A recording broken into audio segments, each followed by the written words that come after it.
Olá, boa noite. Está começando mais uma edição do programa Agrodebate, o programa que debate o agronegócio para você aqui na tela do canal AgroPlus. Obrigado a você já ligado na nossa programação.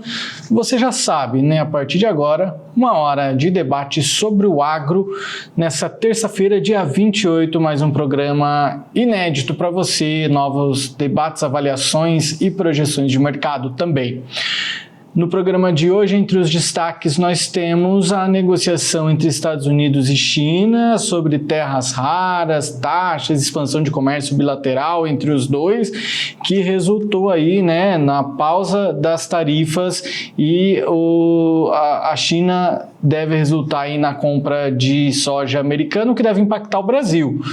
Mas, por enquanto, ainda o mercado anda um pouco ainda satisfeito, digamos assim, com o que nós temos. Vamos analisar essa informação e outras no programa que só está começando. Também no programa de hoje a gente fala sobre a conversa tão esperada entre os dois presidentes, o brasileiro e o americano, que aconteceu nesse último domingo na Malásia. Lula e Trump se encontraram.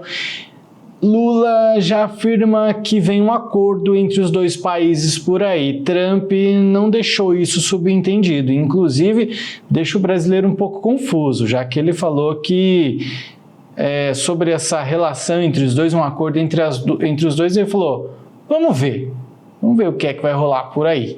Então não está nada certo para Trump, enquanto para Lula ele diz que está certo. E aí, quem está certo nessa jogada, quem está errado, o que é que vem pela frente? Vamos analisar o mercado nesse sentido.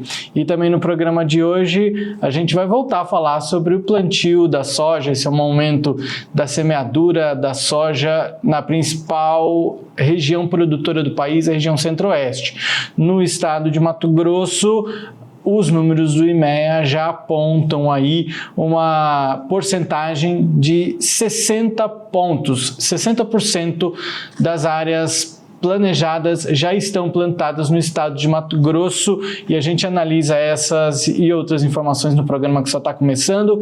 Quem está comigo hoje por aqui é o seu Bianco, nosso analista de negócios, sempre colaborando com informações pertinentes. Seu Bianco, em quem acreditar, hein? No Trump ou no Lula, hein? O Lula falando que vem acordo, o Trump falando, vamos ver. Seja bem-vindo, boa noite. Boa noite, Jossan, boa noite a todos que nos assistem.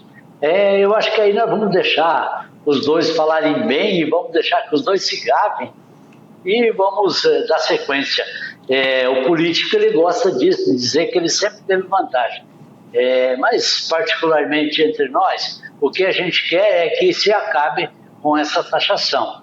A conversa entre os dois, ou a conversa, cada um, aquilo que queira dizer, deixa que eles tirem proveito daquilo que eles acharem melhor. Para nós, o que queremos? Queremos que acabe com o tarifaço. A partir de agora, uma hora de debate sobre o agro. Vamos debater o agronegócio?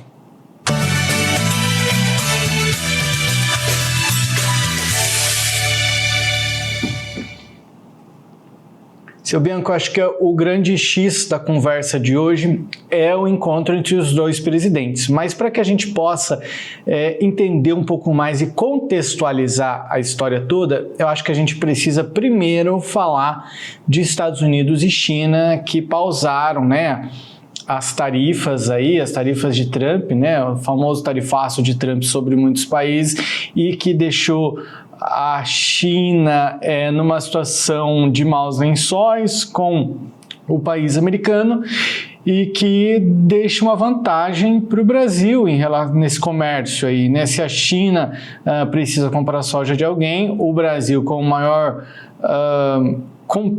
competidor aí, né, nessa corrida da soja, acaba sendo o Brasil, né, sendo o maior competidor aí com os Estados Unidos. Então a China se aproveitou para comprar do Brasil boas cargas de soja. Bom, as principais autoridades econômicas dos dois países, né, eles elaboraram no domingo a estrutura de um acordo comercial para o presidente dos Estados Unidos, Donald Trump, e o presidente chinês, o Xi Jinping, finalizarem o que devem interromper nessas tarifas norte-americanas mais rígidas para exportação, enfim, controles de terras raras, que a gente falou na semana passada, se eu não me engano, né? A China detém boa parte dessa parte explorada de terras raras, ou seja, a gente está vendo aí uma apaziguação, os países estão fazendo as pazes. E aí o secretário de Tesouro dos Estados Unidos, ele disse que essas negociações, elas eliminaram a ameaça, né, das tarifas de 100% impostas por Trump sobre a China. O que esperar? O Brasil fica em maus lençóis, por enquanto os números andam bons aqui. Agora, é aquela velha história.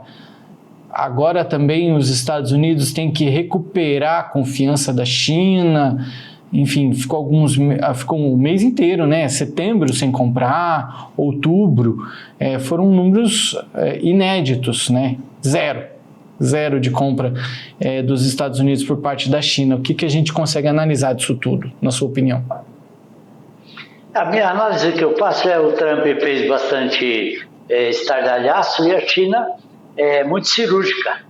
A China, o Trump pegou e notificou e taxou todos os produtos da China.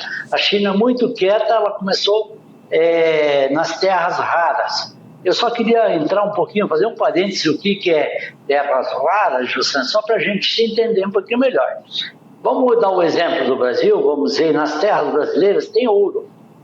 A raridade do ouro é o que é a matéria-prima que o mundo precisa. Só que hoje, em virtude do desenvolvimento, em virtude de, vamos dizer, tecnologias novas, existem terras no mundo que têm alguns materiais essenciais para o desenvolvimento, que é peça nova de avião, peça nova de maquinário, peça nova. E esses materiais, eles são extraídos da onde? De alguns locais exclusivos, que tem poucos locais no mundo, por isso que são terras raras. A China é um dos locais que mais tem isso. Está centralizada a maioria das terras que tem esses produtos lá na China. Por que a China, os Estados Unidos taxou a China? E daí o que a China disse? Bom, nós não vamos vender essas matérias-primas que são para se fazer peça de avião, para se fazer navios, para ser tecnologia nova. Nós não vamos vender para vocês essas matérias, e se nós for vender, nós queremos uma taxação, nós vamos criar um imposto. Não falou quanto seria, não falou como, nem nada. Os Estados Unidos se viram que poderiam ficar sem matéria-prima para industrializar o país, para fazer as máquinas deles e para fazer. Aí o que houve? Os Estados Unidos deram uma freada. Vamos sentar com a China, vamos então diminuir a taxação, não vai ter taxação lá, desde que eles também não taxem esses produtos que se chamam de terras raras, e eles estão entrando num acordo, vai ser bom para as duas partes, e é bom para o Brasil também. Bom, por que é bom para o Brasil? Porque nós também vamos precisar, vamos dizer, a China vai exportar para os Estados Unidos esses materiais, que eles vão produzir uma máquina, um equipamento que nós necessitamos na nossa agricultura desse equipamento. Então isso é bom para o mundo, não adianta essa taxação toda nessa quantia, essas loucuras. Eu acredito que até começo do ano que vem vai voltar tudo à normalidade, porque viram que todas essas taxações, elas só causam prejuízo para quem? No bolso final do consumidor. Então, para mim, eu acredito que as lideranças mundiais vão sentar, vão dizer que todos eles tinham razão, que todos eles, o Brasil vai dizer da soberania, os Estados Unidos não sei do que, a China não sei, todos os presidentes politicamente querem um discurso para o seu eleitorado se sair bem, e eles todos vão fazer seu discurso e vai se voltar a estaca lá de 1º de janeiro de 2025, quando o Trump começou com essas taxações. E o secretário de Tesouro dos Estados Unidos, ele disse que prevê que a China deve retomar as compras de soja dos Estados Unidos por vários anos e adiará o seu regime de licenciamento para exportação de terras raras por 1 ano após 2 dias de negociações comerciais. Vale lembrar que eles ainda devem fazer um encontro, tá? Nessa próxima quinta-feira, se eu não me engano, deixa eu ver se eu encontro aqui. Eu só queria... eu posso acrescentar aqui, só esse licenciamento que eles falam é o quê? Não vou vender, é uma taxação. Então, o licenciamento daquela matéria-prima dele, tá bom, eu não vou ter o licenciamento, não vou taxar. E eu vou comprar uma soja de vocês. Pronto, amenizou as duas partes. É quinta-feira mesmo que devem se encontrar os dois, por mais que a China também... Isso foi os Estados Unidos disse que deve acontecer esse encontro. A China ainda não confirmou nada, mas ao que parece deve acontecer nesse encontro para de fato assinar esse acordo, selar esse acordo entre os dois países, que ainda não está de fato selado, mas já está anunciado aí pelos meios de comunicação, a conversa que foi essa. E então a gente vai ter o adiamento aí dessas regras sobre terras raras e a compra da soja norte-americana por parte da China. A gente deve ver uma regularidade maior no comércio, porque na verdade quando a gente analisa mundo afora, o mundo não sentiu, o restante do mundo, além dos Estados Unidos, não sentiu impacto negativo, só impacto positivo, correto? Certo, Jussão. Principalmente agora a maior notícia é que a China vai voltar a comprar soja dos Estados Unidos. Então nós mesmo comentamos lá no começo do ano que se a China não comprar soja dos Estados Unidos, nossa soja ia aumentar de preço. Não mudou em nada. Ontem, quando a China disse que iria voltar a comprar a soja dos Estados Unidos, soja em Chicago subiu. Mas para nós, então, daí baixou para nós? Não, subiu para nós também. Então nós vamos deixar de vender soja diretamente para a China e isso está aumentando o preço da soja em Chicago. Por quê? Porque deu o alerta e abriu o mercado norte-americano. O mercado em si, o mercado mundial, ele trabalha como um global, não é um país vendendo para o outro, e sim o globo inteiro. Quando o mundo inteiro precisa de uma matéria-prima a mais, aí sim que os preços sobem. Mas se não, em virtude dessas notícias e dessas correrias individualizadas, o preço não muda não. O que mudou foi subiu um pouquinho, soja subiu mais de 1% depois do anúncio desse acordo, né? Aí teve... Subiu na Bolsa de Chicago. Subiu na Bolsa de Chicago, que é a bolsa lá dos Estados Unidos. Então vamos dizer, nós vamos deixar de vender nossa soja. O Brasil não vai vender soja para a China, porque quem que vai vender soja é quem? Os Estados Unidos. Ah tá, então nós vamos ficar com a nossa soja parada. Mas aí nossa soja subiu. Por que subiu? Porque nossa soja tem o parâmetro da Bolsa de Chicago. A Bolsa de Chicago que regula o preço mundial. Bom, além disso, o dólar caiu ante o real sob influência do exterior de uma reunião aí, né, entre Lula e Trump. Então, vamos pular para o nosso segundo assunto de hoje, seu Bianco. Agora a gente fala de Lula que afirmou que em poucos dias o Brasil terá uma solução definitiva entre Brasil e Estados Unidos. Ele disse em tom otimista, né, que espera um acordo de qualidade. Esse depoimento aconteceu nessa segunda-feira, né? Ele disse: tive ontem, no caso domingo, reunião com Trump, uma boa impressão de que logo não haverá problema entre Estados Unidos e Brasil. Quando a gente começa a analisar todas as informações a respeito ou pelo menos o máximo de informações possíveis a respeito desse assunto, a gente começa a ver outros pontos de vista.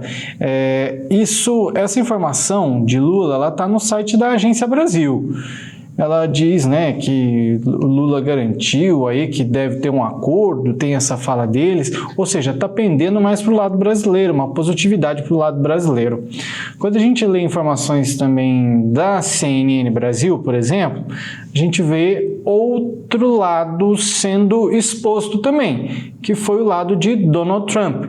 Já no site da CNN, a CNN não está dizendo que o Lula não disse isso, mas ela está mostrando também um lado de Trump, que teria dito que vamos ver o que é que vai acontecer. Ou seja, do lado de Trump, ele não deu garantia nenhuma de acordo.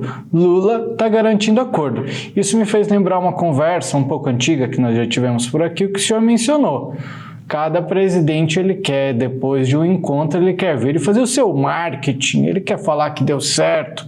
Será que o que a gente está vendo aqui agora é esse cenário, ou de fato a gente tende, na sua opinião, a ter um acordo breve entre os dois países? Eu acho que o cenário é esse mesmo. Nós estamos vendo o discurso da diplomacia brasileira. Nós não estamos ouvindo o discurso lá da Casa Branca, o que o presidente Trump falou para os seus eleitores. E também não nos interessa. O que interessa é do Brasil. Se o presidente Lula tirou proveito ou está fazendo uma jogada de marketing em cima disso e que no final a gente possa cancelar todos esses prejuízos que nós tivemos sobre o tarifaço, ótimo, isso é muito bom. Por quê? Porque o presidente Lula, ele é presidente de um país, ele não é presidente de um partido e nem de um grupo de pessoas. Ele é presidente de todos nós, queiramos nós ou não, mas ele é nosso presidente.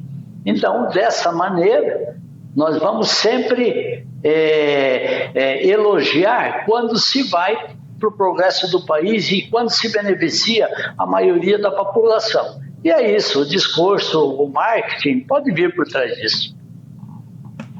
A fala do Trump no site da CNN é a seguinte: sabemos o que cada um quer, vamos ver o que vai dar.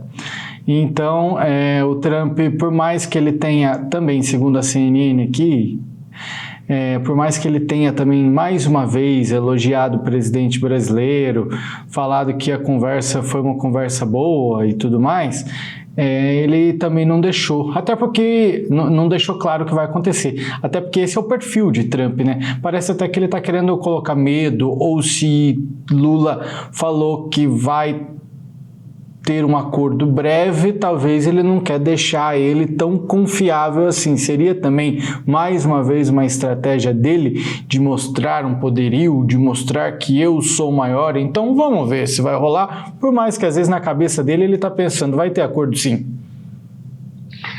Ele na cabeça dele, ele está precisando que tenha o acordo, porém ele não pode jogar todas as cartas na mesa. Ele está dizendo que vamos ver, e assim ele não termina o poder de negociação dele, o poder de barganha dele. Ele é muito negociador, ele é muito... E também, Jossan, é uma jogada de, como é que a gente fala, de toda a cúpula governamental. Quando você fala, não é uma decisão só de um presidente que se toma em virtude de um comércio mundial. É uma decisão de um grupo de pessoas, de um comitê. Vamos ver. Ótimo, vai ser decidido. Ele está valorizando as pessoas que trabalham com ele, com isso, e não está dando campo para o outro presidente dizer que os Estados Unidos se afrouxaram para nós, agora ficou fácil para nós, ou coisas dessa maneira. Então, assim, o presidente dos Estados Unidos deixa aberto um leque para uma negociação.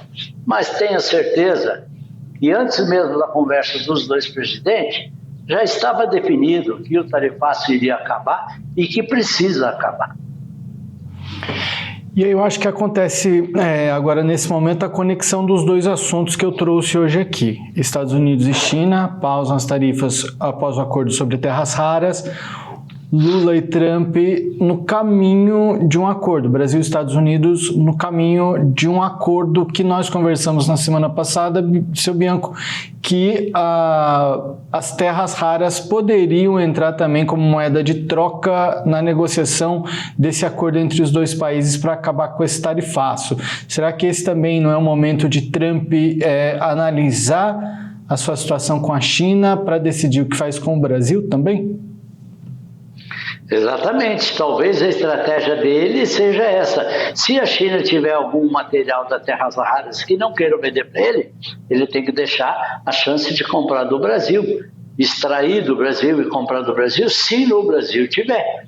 Então esse talvez seja, estamos no caminho certo, aquilo que ele falou. Vamos ver isso aí, depende do encontro com a China, para daí depois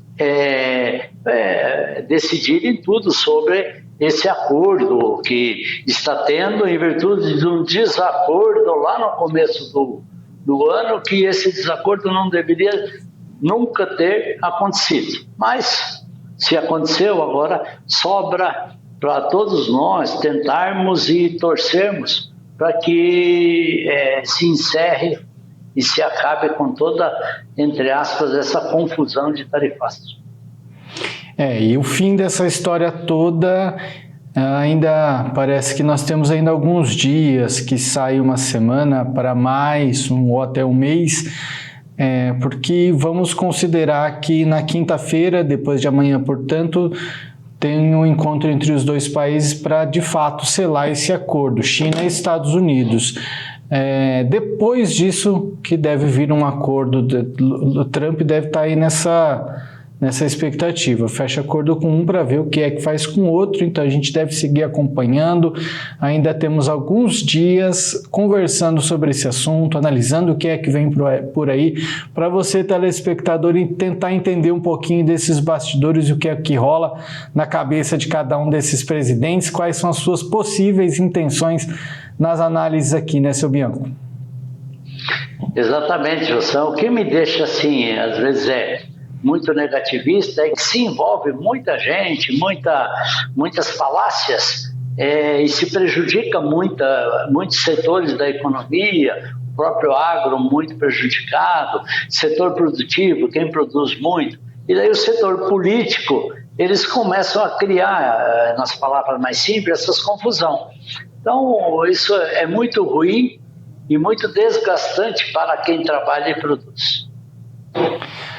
Muito bem, daqui a pouquinho eu te chamo de volta, a gente vai fazer um breve intervalo comercial e no próximo bloco a gente fala sobre as LCAs, as letras de crédito do agronegócio, que os estoques de LCA cresceram 23% do ano passado para esse ano, isso quer dizer que tem mais dinheiro disponível aí em títulos para o agronegócio. Vamos analisar esses níveis e o quanto isso beneficia o agronegócio. A gente fala também sobre o avanço do plantio da soja em todo o país, principalmente na região centro-oeste, principal região produtora do Brasil. E ainda no programa de hoje, o Brasil recebe o maior evento global da carne. A gente volta já.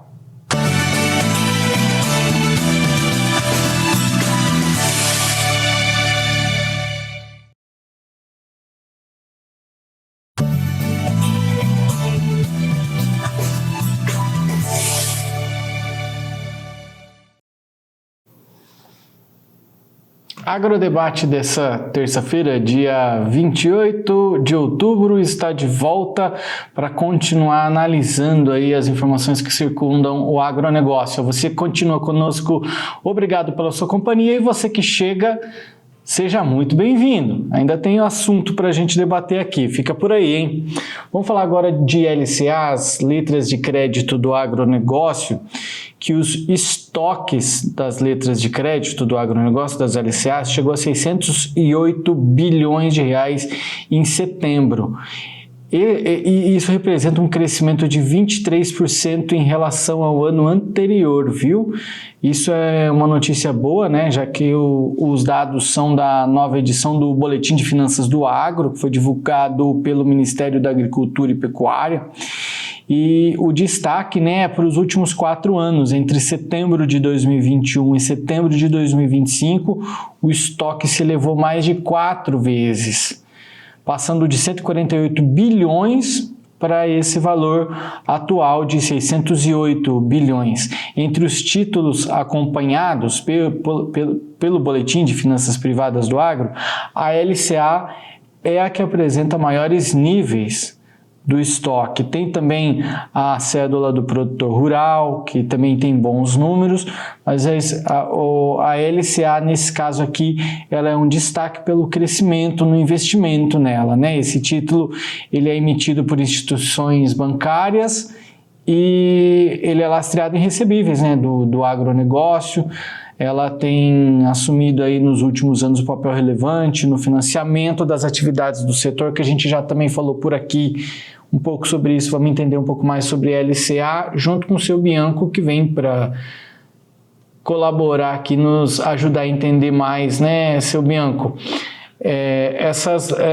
Comparando, a gente tem aí a cédula do produtor rural, que também teve bons números, tá? Inclusive, só em números em reais que ela não supera, no caso, a LCA, mas o crescimento em porcentagem foi maior em relação a um ano atrás comparado com a LCA. De um ano para cá, a cédula de produto rural, ela cresceu 27%. A LCA cresceu 23%, uma porcentagem menor, mas em reais ela tem uma disponibilidade maior, que é, nesse caso atual, de 608 bilhões, contra a cédula de produto rural, 527 bilhões. Sem querer competir, a intenção não é competir uma com a outra, mas ambas colaboram com o produtor rural e, mais uma vez lembrando, também é o dinheiro que sai aí das instituições financeiras, do bolso de nós, meros civis aqui, e que colaboramos para o avanço, né, do agronegócio brasileiro. Exatamente, José, mas a notícia que me deixa mais contente disso é que eu vejo assim que a população brasileira não está naquela gangorra pensando que o agro é bom ou que o agro é ruim. Se a população brasileira está colocando seu dinheiro numa poupança que vai diretamente ajudar a financiar o agro, ela está dizendo, então, que o agro é bom, que o agro é pop, ou ao menos não está contra o agro. Isso é a melhor notícia que a gente possa ter. Porque a gente vê muitas notícias no país que o agro é ruim, que o agro é isso, que o agro é aquilo. E a gente aqui mesmo fica debatendo, querendo defender, provando que o agro é bom, que o agro dá alimento. E a gente se torna até chato, porque às vezes a gente fala, nós produzimos alimento para ver o pessoal falar mal. E eu acho que a gente não pode mais falar assim. Nós temos que dizer que nós temos qualidade, que o agro é bom, que o agro é pop. E se alguém compra alguma coisa do agro, é por quê? Porque ele tem um preço bom e porque o agro tem produto bom. Nós temos que nos valorizar, defender a tese de que nós somos bons, que nós somos ótimos, que nós preservamos, que nós valorizar tudo aquilo. E esse financiamento nada é mais, no meu entender, do que justamente isso, uma propaganda, uma divulgação do agro, uma divulgação que você aplicando esse dinheiro lá, você estaria isento, e dando vantagens para o poupador, para que ele depositasse esse dinheiro e que esse dinheiro fosse para o setor produtivo. E que ele ganhasse, o poupador também ganhasse um recurso e um pouquinho mais de recursos. Por quê? Porque graças ao pessoal que defende muito o agro, não foram taxadas esses fatores nós discutimos aqui diversas vezes. O governo queria criar um imposto em cima dessa taxa, em cima desses valores. Então, graças ao pessoal do agro, elas não são taxadas. E é graças ao Brasil inteiro, aos poupadores do Brasil, está se pegando um dinheiro, emprestando para quem? Para o setor produtivo, que é o agro, que vai gerar alimento, e que esse alimento vai chegar na nossa mesa mais barato. O seu Bianco estava falando aí da taxa de 5%, né, de imposto de renda sobre os investimentos, que hoje, até hoje, é isento. Havia a possibilidade, através de uma medida provisória, de colocar aí, né, a taxa de 5% de imposto de renda sobre esses investimentos das LCAs, e colaborando ainda mais com o seu... E caiu, tá? Esse 5% já, como a gente já noticiou por aqui, não serão válidos, que poderiam ser válidos a partir do ano que vem, não serão mais, foi derrubada. Colaborando com a sua informação, eu acho que tem dois pontos importantes ainda sobre o agro ser pop. Primeiro de tudo é colocar comida na mesa, né? É o óleo de soja que chega na nossa casa, são muitos outros produtos também que tem na sua composição, soja, milho, o cereal, enfim, mas principalmente como um subproduto da pecuária, né? Isso porque a geração enfim, que a gente já mencionou muito por aqui também, a produção de etanol de milho, que a gente tem falado bastante. Para que ele seja fabricado, tem um subproduto dele, que é o DDG, só que poderia ser descartado, mas que, com o uso da sustentabilidade para não se jogar fora, pensa-se, e de maneira muito inteligente, em usar isso para a alimentação dos animais, o que é inclusive altamente nutritivo, sustentável, enfim, só pontos positivos através disso. E como eu falei, são 2 pontos positivos. A alimentação, porque ele traz alimento de maneira direta ou indireta para a gente, o agronegócio, a pecuária de maneira direta, e a agricultura muitas vezes de maneira indireta, como por exemplo a ração para esses animais, mas acima de tudo ainda, eu acho, é a possibilidade de geração de tantos empregos, de tanta renda, porque quem trabalha no agro não recebe uma renda de quem trabalha no comércio. A rentabilidade de quem trabalha nesse setor, que representa aproximadamente 23% do PIB brasileiro, é maior. Então, trabalhar no agronegócio e receber esses investimentos, ele representa muito para toda uma economia que gira. E eu acho que eu colocaria até mais um ponto, né? Porque além de gerar emprego, renda, economia girando, eu acho que a confiabilidade. Se você está colocando o teu dinheiro, apostando, porque imagina, eu vou investir na Bolsa de Valores, tal empresa, ela está subindo, não para de subir, então eu vou investir. A empresa começa a cair. O que é que você faz? Tira o seu dinheiro, porque é um risco de você perder dinheiro com aquilo. E no agronegócio é mais ou menos, e com as LCAs eu acho que é mais ou menos isso. Você está investindo numa bolsa, numa analogia, né, a LCA, você está investindo nela. E é muito raro você ter que tirar o dinheiro, porque ela não vai te dar dinheiro, porque é um risco muito alto. Jossan, uma outra grande vantagem disso é que a LCA, você aplica ela num grupo que é o grupo agro, vamos dizer. E às vezes, não que eu vou falar mal de Bolsa de Valores, mas às vezes a Bolsa de Valores se aplica numa empresa. E se essa empresa falir, você vai automaticamente perder os valores aplicados, ou não precisa ela falir. Muitas empresas têm esses valores, cai e sobe demais a bolsa, o valor das ações por causa de um problema ou outro em uma empresa. Então isso, de repente, é muito mais vantajoso você aplicar no bolo, porque o bolo nunca vai falir, e aí esse bolo quem é que distribui? O próprio governo, os próprios bancos, né? Um outro fator que você estava falando dessa cadeia produtiva, um dia desses, agora essa semana, nós estivemos conversando sobre a usina de etanol. A usina de etanol, ela necessita de uma grande quantia de água para fazer esse processo, né? E essa água, ela deve retornar para um rio ou de maneira limpa. Qual é o plano que está se encontrando em cima disso? Formar áreas de extensão de irrigação.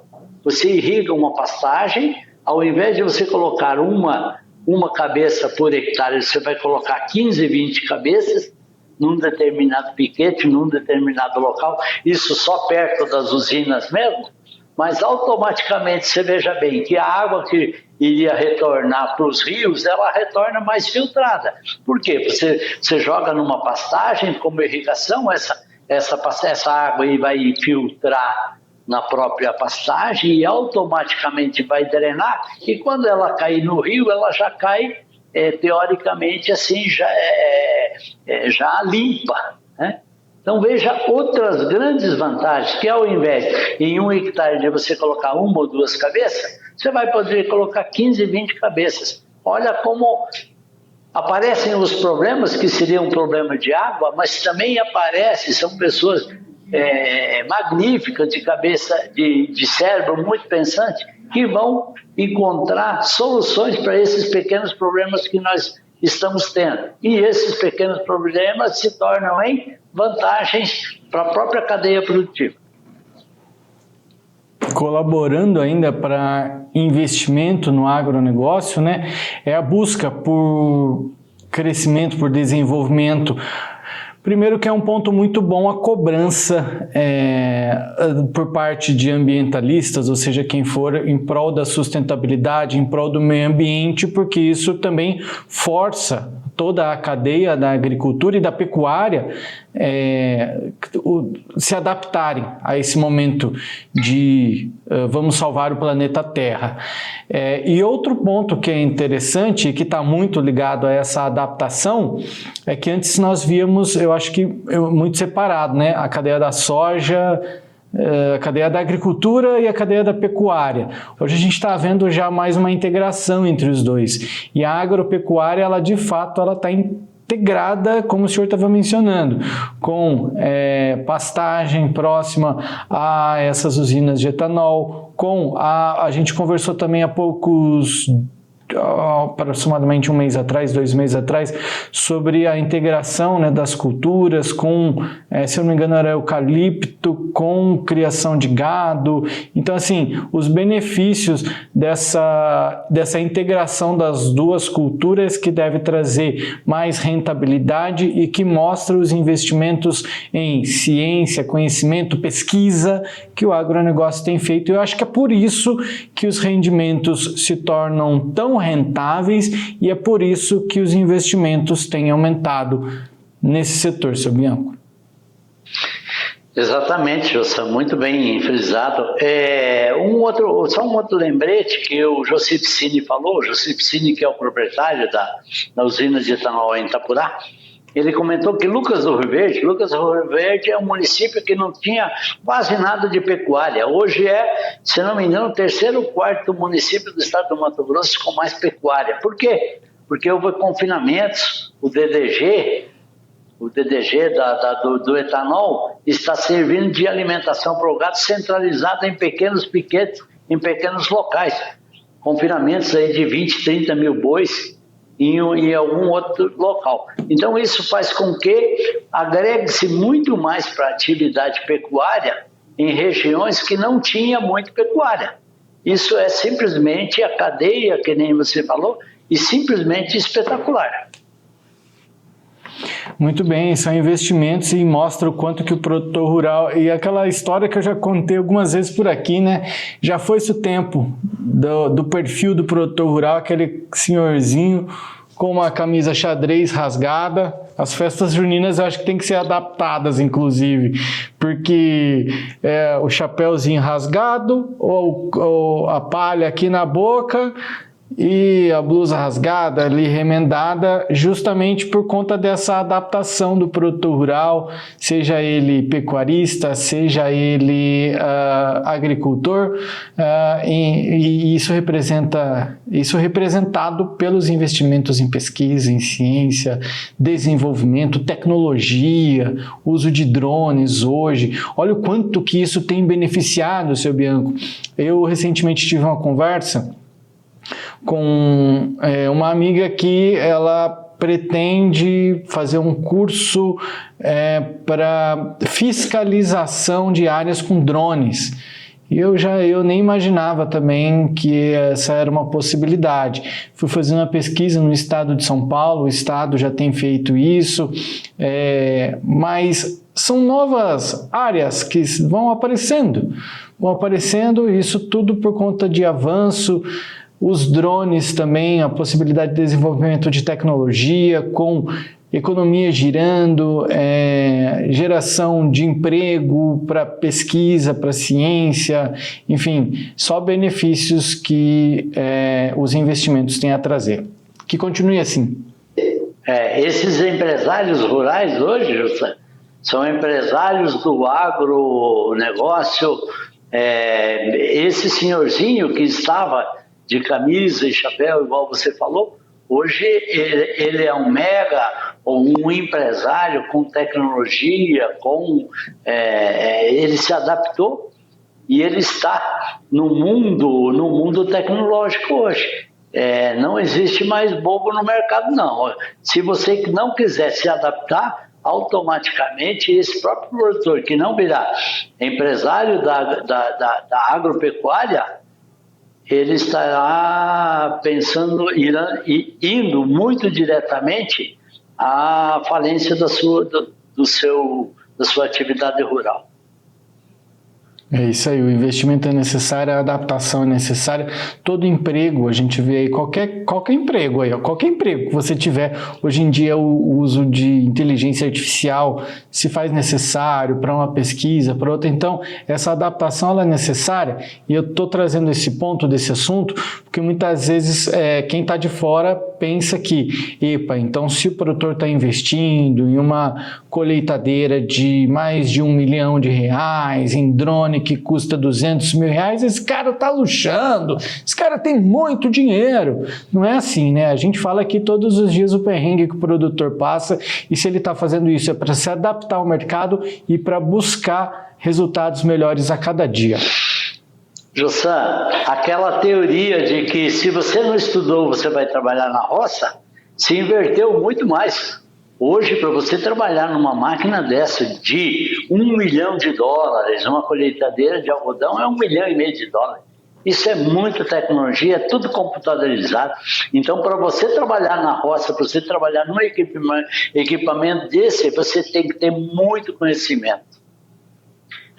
Sugerido por aqui para as festas juninas do ano que vem, para a hora do caminho da roça, colocar um drone, quem sabe uma colheitadeira, se for possível, dependendo do tamanho da festa, vai representar o nosso produtor rural dos dias atuais. Seu Bianco, vamos continuar falando de soja, né? Da cadeia, né? Da agricultura. A gente fala agora de soja. Vamos atualizar os números do plantio da soja que tem avançado em todo o Brasil e principalmente na região centro-oeste, maior produtora do país, mais precisamente no estado de Mato Grosso. Vamos falar primeiro de números nacionais. O plantio da soja chega a 36% no Brasil. Agora a gente fala dos números do estado de Mato Grosso. Dados do IMEA, publicados ontem, segunda-feira, dia 27, dão conta de que a gente está na fase da semeadura. A semeadura da soja, por mais que os dados foram publicados ontem, os números são de sexta-feira, dia 24. Então a gente deve ter um número maior, mas os dados oficiais são de 60,05%. Vamos arredondar para 60%. 60% das áreas previstas estão já semeadas. Porém, houve uma leve uma regularização das chuvas, chove um pouquinho mais na nossa região, principal produtora do país, mas ainda precisa de mais chuva. Antes de passar a palavra para o senhor, eu estou de olho aqui, a Pátria Agronegócios, que costuma acertar muito nas suas previsões de chuva, mostra que amanhã, dia 29, ainda deve haver pouca chuva no estado, na região norte uma concentração maior de chuva, mas ali para o começo do mês de novembro, mais precisamente para o dia 3 de novembro, deve chover no estado de Mato Grosso inteiro. Só que isso também representa um problema para aqueles produtores que semearam por primeiro. Eles estão aguardando muita chuva, e é claro que tem chuvas pontuais, espancadas, isoladas, que isso vai depender muito da região, enfim, algumas vão produzir melhor, algumas não, mas ainda precisa um pouquinho mais de chuva aí para o produtor para abençoar essa safra. Jossan, me dá até tristeza quando a gente quer comentar sobre chuva, sobre plantio, porque cada caso é um caso, uma região de repente chove mais, a outra chove menos, uma região que já choveu aí não conseguiu, o soja não conseguiu nascer direito, uma outra região que até nasceu direito, agora então não tem problema de passar um pouquinho de estresse em virtude do calor, porém, se a chuva vir no momento certo, que é a floração, formação de grão, vai ser excelente para esse produtor. Tem um outro produtor, de repente, que é no mesmo vizinho, ou no mesmo município, e como vizinho, de repente, não pega determinada chuva. Então, o comentário das chuvas, ele é meio ingrato. Às vezes a gente comenta, mas vamos comentar como sendo na média, Mato Grosso está na média com um pouco menos de qualidade do que anos anteriores. Vamos dizer, tem até gente com um atraso no plantio, e o atraso no plantio do milho, ele reflete lá na frente com um grande problema na safra do milho, por causa da janela, por causa do tempo, por causa dos dias que nós temos que determinada quantidade de dias de chuva no Mato Grosso. Então isso, de repente, complica um pouquinho. Mas eu ainda confio muito no clima de Mato Grosso. Mato Grosso será, se sempre foi Mato Grosso, essa semana que vem ela regulariza todas essas chuvas e espero e aguardo e torço que lá no meio, lá em janeiro, não tenha muita chuva centralizada num período só. Por que, Jussam? Porque muita gente deixou de plantar. Vamos ver, um produtor, vamos dar um exemplo de um produtor plantou um pouquinho, plantou 30%, 40% da sua área. Aí deu uma sequinha. Agora voltou a chover, ou vai voltar a chover dia 3 agora. Ele vai ter que plantar rapidamente tudo. Plantando rapidamente tudo, vai centralizar esse 70% da colheita dele num período que é um período muito chuvoso do Mato Grosso.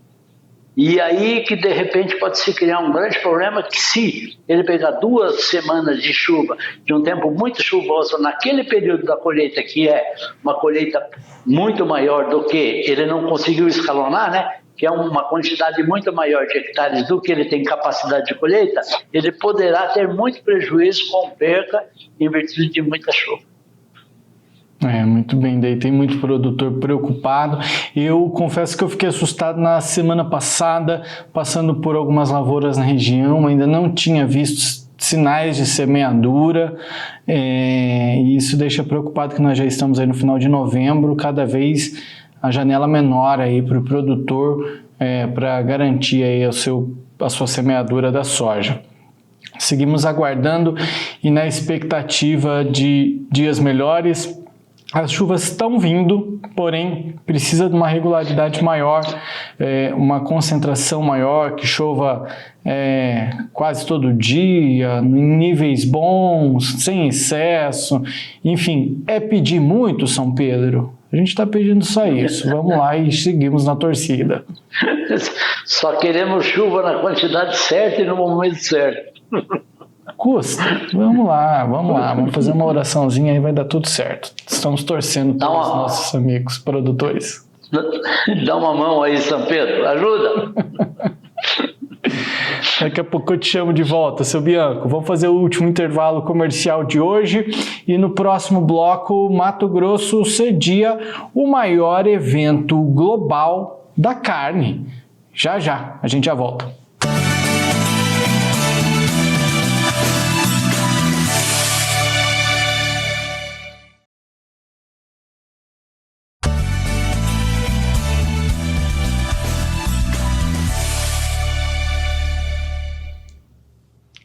Agrodebate desta terça-feira, dia 28 de outubro, está de volta. Inclusive, hoje, 28 de outubro, começou o Congresso Mundial da Carne, pela primeira vez no Brasil. E quem seria escolhido para receber esse evento, né? Congresso Mundial da Carne, a primeira vez que esse Congresso Mundial da Carne está sendo realizado no Brasil. E nada melhor do que a capital mato-grossense, Cuiabá, né, para reunir produtores, exportadores, pesquisadores e representantes da cadeia produtiva da proteína animal aí de diversos países. E a escolha de Mato Grosso não foi à toa, né, o estado com o maior rebanho bovino do país, reforçando aí o destaque, né, na região da produção mundial da carne. Segundo dados do IMEA, o Instituto Mato Grossense, né, de Economia Agropecuária, em 2024, o estado, sozinho, só o estado de Mato Grosso exportou 759 mil toneladas. Vamos arredondar para ficar mais fácil de memorizar? 760 mil toneladas de carne bovina, movimentando 3 bilhões de dólares em receita e alcançando 84 países. Seu Bianco, que números e que bom Mato Grosso estar aí, ó, nessa rota, recebendo exportadores, pesquisadores. Nada mais justo do que Mato Grosso, né? O evento vai de hoje até quarta-feira, dia 30. Seremos destaque mundial, né, Jossan? Que bom. Parabéns para quem idealizou isso, para quem incentivou, para quem centralizou esse encontro. Porque nesse encontro, quem é que vai estar nesse encontro? Lá teremos produtores, exportadores, pessoal do frigorífico, comerciantes, estudantes, com tecnologias novas, com maneiras de alimentação nova, com carnes, outros tipos de carnes mais novas. Nós sempre pensamos na carne e pensamos quase só na carne bovina, né? Mas aí nós temos, Mato Grosso hoje tem carne suína, carne de aves, a ovinocultura entrando muito forte no estado.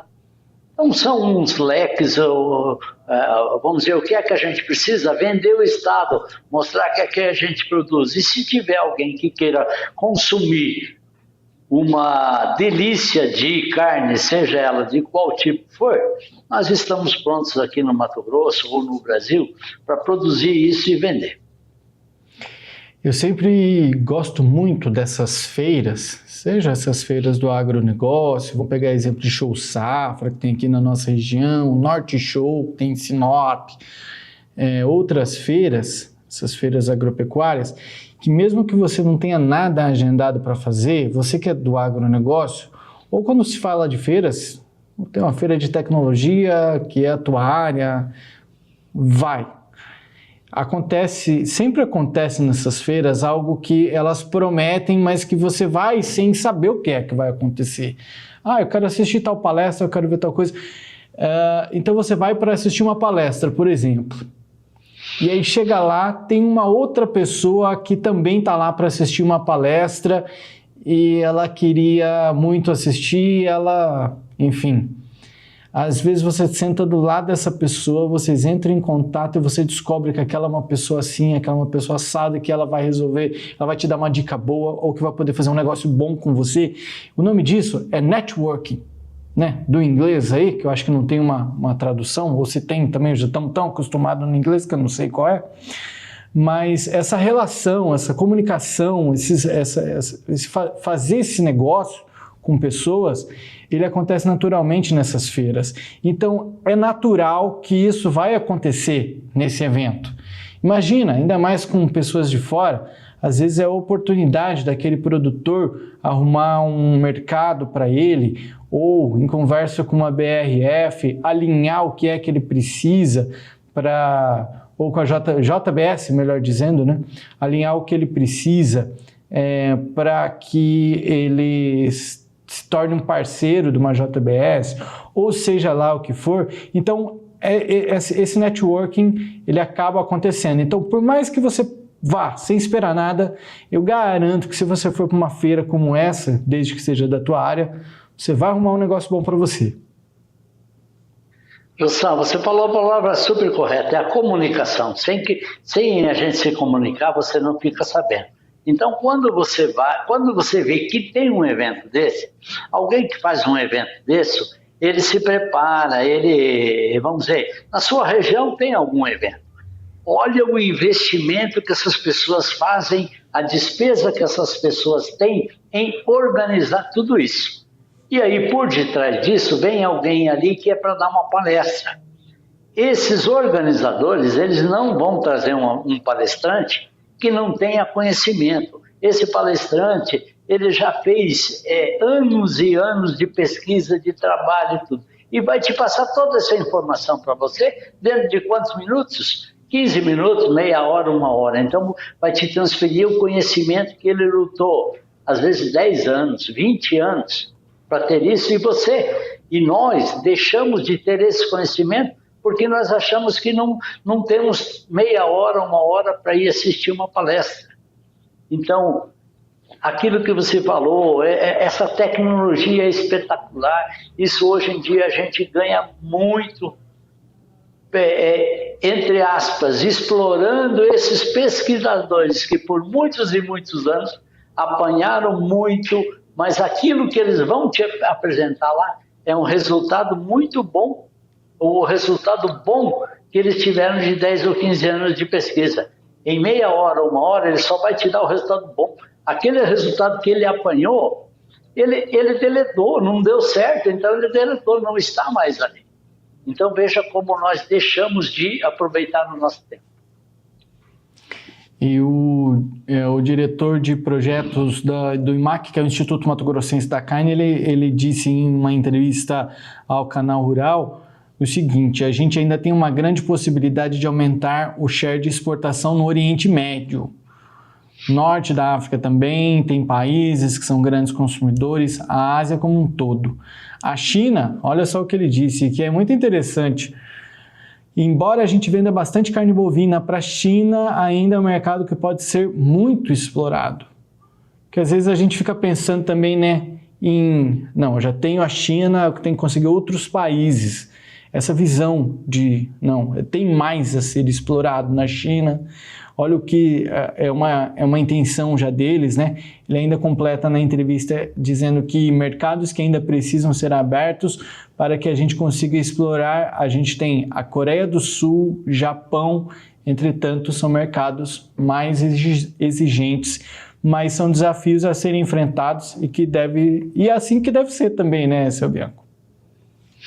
Exatamente, Jossan. Talvez aí eles não estejam muito focados na carne bovina, mas escreve aí, Índia, dentro de 5, 10 anos, vai ser um mercado consumidor muito forte. Porém, não da carne bovina, porque lá eles têm o boi, a vaca como sagrado, né? Mas se eles não comem carne de boi, eles podem ir para tanto quanto uma outra, suínos, aves, ou vinocultura, e eles estão num crescimento, o maior crescimento do mundo inteiro está sendo hoje na Índia, e tem 1 bilhão e 400 milhões de pessoas. Escrevi aqui. Obrigado pelas dicas, pelas informações, seu Bianco. O programa de hoje acabou. Valeu! Valeu, Jossan. Passou rapidinho. Boa noite. Obrigado para você. Obrigado a todos que nos assistiram e até amanhã. Valeu. Até amanhã. Um abraço. A você que nos assiste, obrigado pela sua companhia. Amanhã estaremos de volta com mais 1 hora de debate sobre o agro. Até lá. Boa noite.